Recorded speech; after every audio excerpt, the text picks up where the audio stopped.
Joining me right now is one of the major players in the Australian MMA scene, the CEO of HEX Fight Series, Trent James. What's going on, man? John, how you doing, mate? Great to be on the podcast. Great. The first thing is, how did you come up with, like, I'm going to create HEX Fight Series? You know, like, were you always involved in martial arts, or was this something that you just kind of developed recently? I used to train, still try to train, but I was training really consistently probably 7 or 8 years ago. Had a few fights and decided that I'd try and raise the bar in terms of promotions in Australia, because I think that's what Australia was lacking, was a decent MMA organisation to take charge, and that's what I've created, and that's where we are now. Yeah, you guys, in such a short period of time, you have created a great reputation for yourself and for the promotion. What is the secret to your success? Treating fighters the way they should be. That's the key to success. You know, a lot of people take advantage of them, knowing that they need the opportunities to fight. A lot of other promoters, or some promoters, have never fought before, so they don't know what it's like. They haven't experienced what the nerves and stuff out the back feel like. So I try and make it as comfortable and as easy transition as possible for the fighters. So I think that was the big point of difference between us and some other shows. And we pay the people that are involved in the organisation. I think that's another key factor, is paying people that, you know, have done a service for you. Australian MMA scene is booming right now. You are, like I said earlier, a major player in that, giving a venue for the fighters to kind of showcase themselves. What is your opinion of the scene right now? I think the scene's exploding for MMA in Australia. I think it's the biggest it's ever been, and it's progressively getting bigger and bigger. I think the talent of the Australian fighters is reaching another level. You got to think, like, guys in America who grew up on wrestling. You know, we didn't have that. We had football, Australian rules football.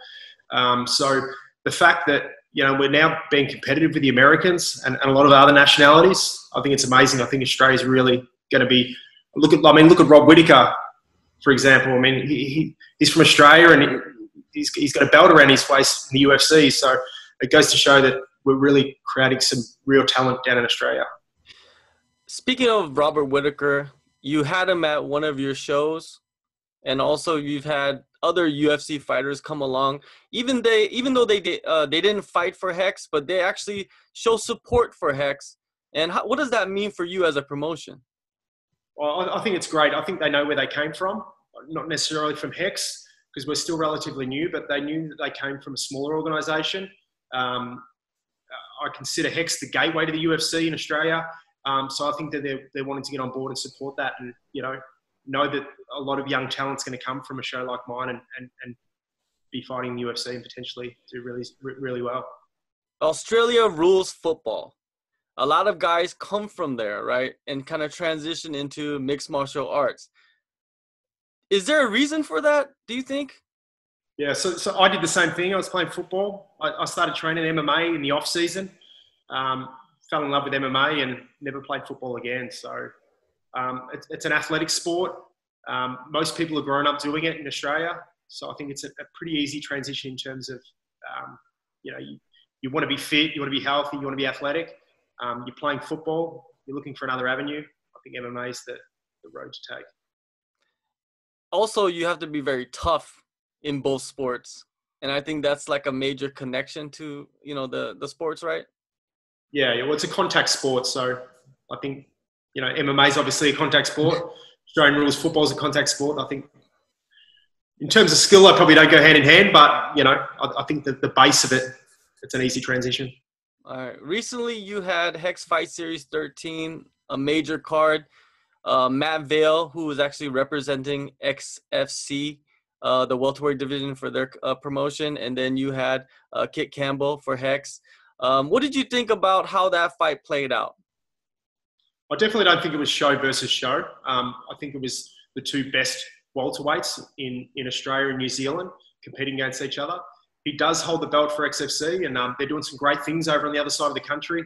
But yeah, it definitely wasn't any form of competition in regards to the two promotions. We've got a good working relationship.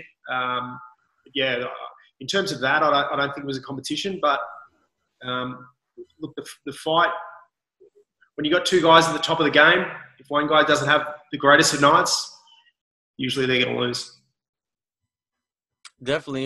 Yeah, those guys are the best of the best in and then a lot of people are promoting it like it was whoever wins goes to the UFC, right? But I feel that both those guys should be in the UFC. It doesn't matter who won that fight. Definitely. Yeah, I agree.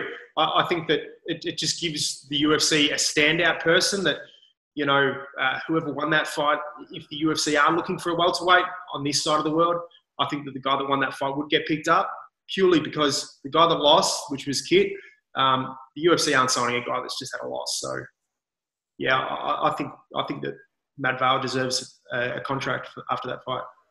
For sure. Now, talking about working with other promotions, I know that you just said earlier that it's not a competition. You're willing to work with other promotions. Are you in the progress of maybe sending one of your guys over to the other promotion to fight for a title or anything like that? Look, I'd definitely be open to it.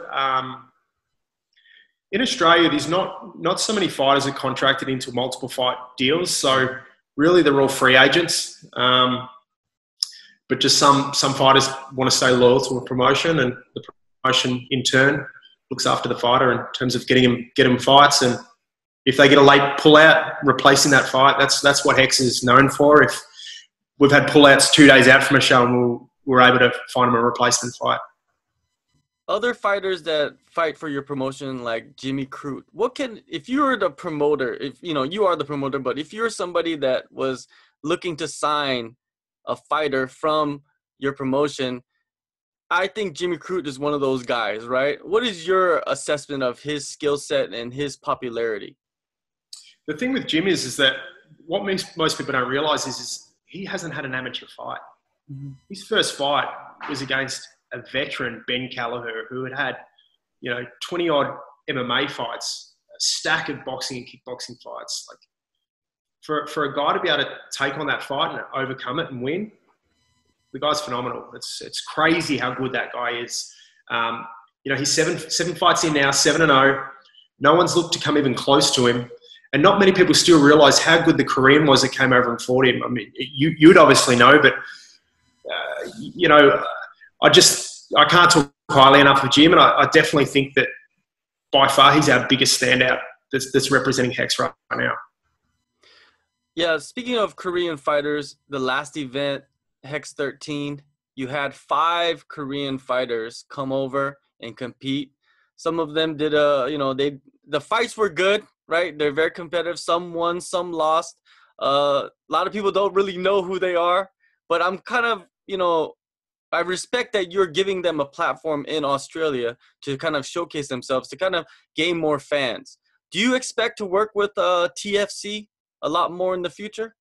Definitely, yeah. We're already working on that relationship now, and we're looking at ways that we can strengthen that. But yeah, we've definitely got a strong working relationship with them.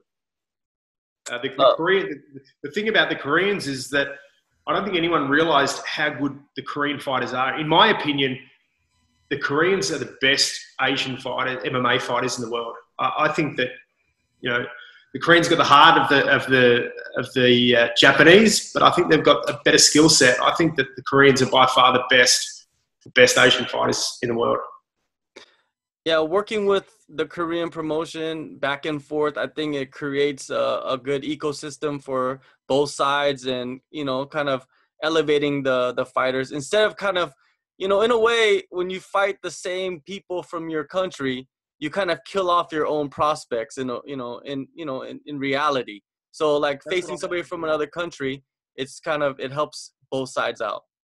Yeah, it's not often that you see me match fighters that are both from the same state. Mm-hmm. I think that, as you said, you're killing one of them. Obviously, fighters need to sell tickets to fill a venue. We obviously sell a lot by the reputation we have now. People know it's going to be a good show. But we still do rely on some fighters to sell tickets. So not many people are willing to support a guy that's losing all the time. So strategically, it's better to have one guy from Victoria, one guy interstate, or from overseas. For the rest of the year, how many title fights do you have, lined up?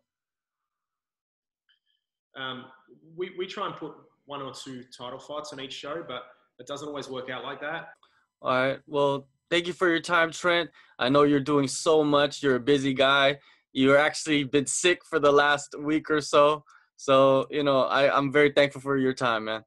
No worries, thanks, man. I'm back to bed. All right. Yeah, mate. We'll chat soon. Thanks, John.